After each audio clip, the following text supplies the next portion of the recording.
the only woman, but it is not just that. Lyuda catches the attention of all the people in that room when she claims that she killed 309 fascists on the battlefield. Then, a flashback plays of what kind of a person Lyuda was before she joined the Red Army. It is 1937 in Kyiv State University, where Lyuda got accepted and even topped the exam. Lyuda goes home and helps her mother before she goes to the park with her classmates to celebrate. While at home, Lyuda's father, a Soviet soldier, arrives. Her father is distant from Lyuda to the extent that he does not care much about Lyuda's achievements and would rather be with his comrades. After getting a cold treatment, Lyuda goes to the park where she meets her classmates and her close friend Masha. The group argues about how they would celebrate because the guys want to shoot while the girls want to go to the cinema. To decide, the group assigns Tails to shoot and heads to the cinema. They flip it, and the result is Tails. Thereupon, the group goes to the shooting range, where Lyuda competes with the guys while the rest of the girls watch. Lyuda dismisses the words of discouragement from the guys and asks the range safety officer to teach her how to shoot. With his guidance, Lyuda focuses on the target and shoots. After firing, the officer checks the targets and announces that Lyuda is the winner. The guys cannot believe it while the girls cheer for Lyuda. The following day, while in class, Lyuda is called to the headmaster's office. The headmaster shares to Lyuda that he decided to send her to a 6-month training.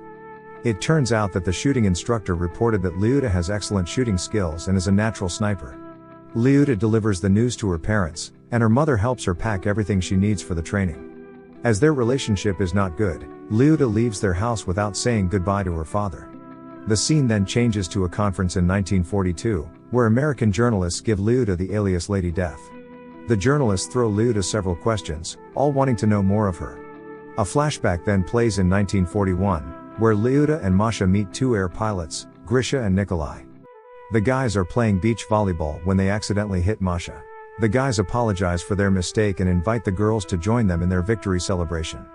As the men return to their comrades, Sonia's brother, Boris, arrives. Sonia drags Masha away and leaves Boris and Lyuda to get acquainted. Boris is a Jewish doctor, and he attempts to court Lyuda. However, the air pilots return to fetch the girls, and they all go to the victory celebration. As they drink, Nikolai and Boris argue whether war is necessary to create a fair world. Nikolai changes the subject as the tension fills the air and asks Lyuda to fly a plane. Sonia interrupts them and claims that Lyuda and Masha have been invited to Boris's house. However, Masha wants to go flying, so Sonia accompanies Lyuda to Boris's home. As she sits in their house, Boris's parents talk wonderfully about their son, saying Boris will make Lyuda happy. They then instruct Boris to get the ring for Lyuda, which he does. He gives her a velvet ring box, and inside is a simple yet gorgeous ring. As they laugh around the dining table, a neighbor comes in and opens the radio. They hear an announcement that the Germans have attacked the Soviet Union and bombed numerous cities. Sonia turns off the radio, and Boris's father instructs him to take Lyuda to the theater like nothing is happening. While watching the theatrics, Boris belittles Lyuda by saying that war is not a place for women. This offends Lyuda, so she leaves the room, but Boris follows her. Boris explains that, unlike other men, he is a doctor, he cannot protect Lyuda in war. Lyuda understands his concern, but she cannot hide knowing that her sniper skills are an asset to the war. That is the last time they see each other before Lyuda joins the war. The scene then changes to 1942 in USSR Embassy, Washington, D.C., where Lyuda receives a letter from Roosevelt. It says that Roosevelt has invited Lyuda to live in the White House during her visit to America. Lyuda is the only Soviet citizen invited, and the others cannot stay in the White House without a delegation. The scene then changes to 1941 in training camp, where Lyuda experiences all the hardships and struggles of being a soldier. The higher officials treat the women as men. They burn all the girly and sentimental things that women have, they supervise and teach the trainees how to dig up their trenches and camouflage. They also teach them to be observant and properly use their weapons to their advantage. Before their training ends, the comrade major challenges Lyuda's shooting skills. He stands next to the target and orders Lyuda to shoot. She hits the target despite the comrade major standing next to it. After that, the comrade major talks to Captain Makarov, a middle-aged veteran sniper. He says that the women are not yet ready for the battlefield, but he assigns Makarov with Lyuda. After that, Makarov joins the newly trained Soviet citizen in Odessa, where they build their trenches. Makarov teaches Lyuda that there are two ways to stop the enemy's tanks. They could throw a grenade in short range or shoot it twice from long range to crack the glass and then the third bullet for the driver. On their first day on the battlefield, the soldiers face the enemy's bombs and bullets. Many are severely wounded and dead from the explosions, but Lyuda and Makarov do not back out. Despite the attacks, Lyuda does what Makarov taught her. After the ceasefire, the remaining soldiers return to their headquarters. The general awards Lyuda her very own rifle snipe and proudly presents her to her comrades as a role model. After their short assembly, Lyuda and Makarov get acquainted. Makarov shares that he lost his wife when the Germans invaded. Their moment gets interrupted when Masha arrives. Lyuda happily reunites with her friend, who is now a nurse. The scene then changes to 1942, where journalists pressure and criticize Lyuda for being the aggressor. As Lyuda is not very fond of interviews, Roosevelt comes in and stops it for Lyuda. After that, Roosevelt teaches Lyuda how to act at press conferences. The scene then changes to 1941 in Odessa, where Makarov shares with Lyuda how he killed 3 men with 1 bullet. The following day at the battlefield, Makarov apprehends Lyuda for leaving her position. It turns out that Lyuda has been practicing Makarov's strategy. After their battle, while Masha cleans Lyuda's wound, they share how many enemies they have killed. So far, Masha has killed 20, but Lyuda has impressively killed 73.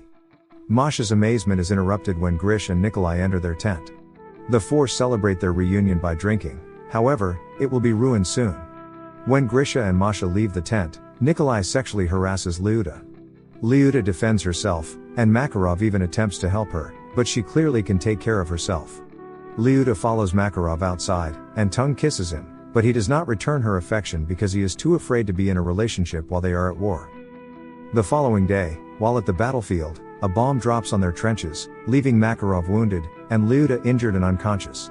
Despite that, Makarov takes Lyuda to the local hospital, where Boris has volunteered to be a military doctor. Makarov stays with Lyuda for a while before returning to the battlefield. The scene then changes to 1942, in the White House kitchen where Lyuda and Roosevelt cook together. Roosevelt takes a pan when it slips off her hand. She picks it up and notices that Lyuda is hiding. She checks Lyuda and finds her shaking while holding a kitchen knife. Roosevelt calms down Lyuda and calmly asks her what happened. Lyuda shares that she was hit by an explosion and nearly died despite the shaking and tears falling from her eyes. The scene then returns to 1941 in Sevastopol evacuation, where the German airships attack the Russian ships. Lyuda and Boris hide as their ship gets destroyed by the enemies. Masha then informs Lyuda that Grisha is fighting the German warplanes. After safely arriving at Sevastopol defense area, Lyuda asks the general to sign her papers that she is healthy for the battlefield again. However, only Boris can allow her, so she asks Boris to sign her papers. However, she finds out that Makarov died in the battle, and the Soviets are retreating to Sevastopol. This urges Lyuda to return to the battlefield even more, so she persuades Boris to sign her referral. The scene then changes to 1942 in the White House, where Roosevelt gives Lyuda a beautiful dress to flaunt that she is not just a soldier, she is a woman. People do not always see women in the lead, they see talented soldiers and leaders. The scene then returns to 1941 in Sevastopol, where Lyuda meets Leonid, her new snipe partner. Unlike Makarov, Leonid is much younger and is almost the same age as Lyuda. The following day, Lyuda wounds an enemy soldier, and she smiles as she watches him suffer.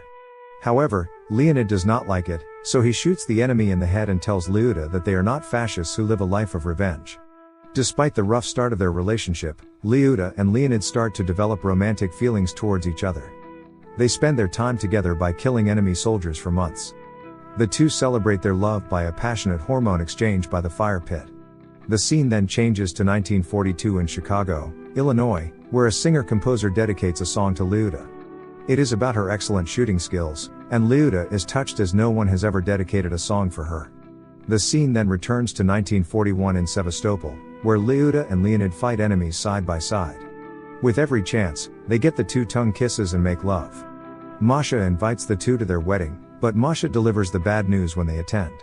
Grisha has been killed, and Masha clearly does not handle his death very well. This causes Lyuda to tell Leonid that she is pregnant. However, when Leonid remains silent, Lyuda knows that he is not ready for that kind of commitment. The scene then changes to 1942 in Chicago, Illinois, where Lyuda's representative forces her to change into her uniform. As she strips her dress, Roosevelt sees the numerous scars on her back. Roosevelt hugs Leuda as they cry because no one has ever protected Leuda when they should have. The scene then returns to Leonid and Leuda walking to their positions when Leonid accidentally steps on a landmine. The mine triggers a flare, signaling an artillery fire on their position. As the explosion chases them, Leonid throws himself to Leuda, sacrificing his life for her safety. Leuda desperately drags Leonid's lifeless and bloody body until their comrades help them. After that, Leuda wakes up in a field hospital, where Boris informs her that Leonid was dead on arrival. Despite her state, the higher officials force Leuda to kill a top enemy sniper for Soviet propaganda. So, the following day, Leuda positions herself to shoot, but neither she nor her enemy fires their rifle snipe. The waiting lasts until tomorrow, and Leuda gets tired of waiting. So, she reveals herself and gets hit, but she manages to find the enemy's position and shoots him in the head. As Sevastopol is being evacuated under siege, Boris requests the general to evacuate Leuda as she is traumatized from the battlefield. However, the general refuses, claiming that Leuda needs to stay to kill hundreds of Germans. Left with no choice, Boris carries Leuda to a submarine evacuating the city. While panicked civilians attempt to aboard, Leuda realizes that Boris has given her his documents to leave the city. Boris stays behind for Leuda's safety and to save fellow citizens. A voiceover then plays, revealing that the higher officials evacuated the city, leaving the troops and citizens trapped in the center of the war. Boris, Masha, and countless civilians and soldiers died defending their city from the Germans. The scene then changes to 1942 Chicago, Illinois, where Leuda faces a large crowd dominated by the male gender. Leuda has a speech written for her, but she refuses to read that and delivers her own speech. She bravely questions the men if they think they have been riding her back for too long. Leuda does not want to brag, but she needs to make the men realize that she is a soldier woman who is